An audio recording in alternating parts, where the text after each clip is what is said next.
সবাই কেমন আছেন?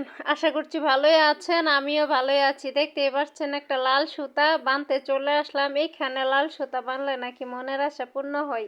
তা আমার মনে কোনো আশা নাই গো। আমার 1 বস্তা টাকার দরকার। ভিডিওটা যে দেখবে আল্লাহ যেন তাকে আধা বস্তা দেয়। আচ্ছা, ব্যাপার না, মোটামুটি আমার সুতা বান্ধা শেষ। আল্লাহ যেন আমার মনের আশাটা পূর্ণ কইরা দেয়। এখন আমি চলে যাব।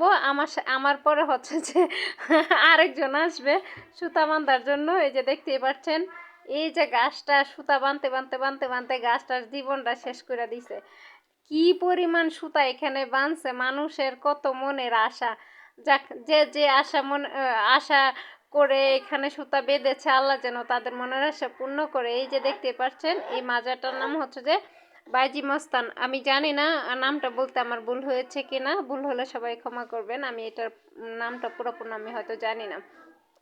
তো আশেপাশের অবস্থাটা দেখাচ্ছি। এই যে দেখেন, এত পরিমাণ এখানে মানুষ টাকা দেয়, এত টাকা দিয়ে যে এখানে মাজারের মানুষগুলা কি করে আল্লাহ মাবুদ ভালো জানে।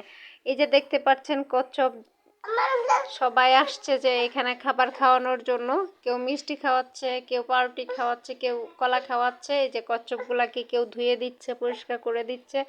আহারে, কত যত্ন কতজনে করতেছে। এই যে পুকুরটা, তো আমি আসলে অনেক দিন পর এসেছি, মোটামুটি আমার ভালোই লাগতেছিল। এই যে এখানে আছে আংটি, আংটি না আন্টি, তো তো দেখতেই পাচ্ছেন আমি একটা কিনেছি মনের আশা পূর্ণ করার জন্য। কি আর বলবো, কিছু বলার নেই। আমি এইসবে বিশ্বাসী না। আমি এতক্ষণ যা করেছি, যা দেখেছি, আমার আত্মীয় স্বজন গেছে, আমি তাদের সাথে গেছিলাম। যদি আমি এগুলো পছন্দ করি না, আমার একদমই পছন্দ না, মাজার টাজার আমি পছন্দ করি না। তো সব ভালো থাকবেন, ধন্যবাদ সবাইকে।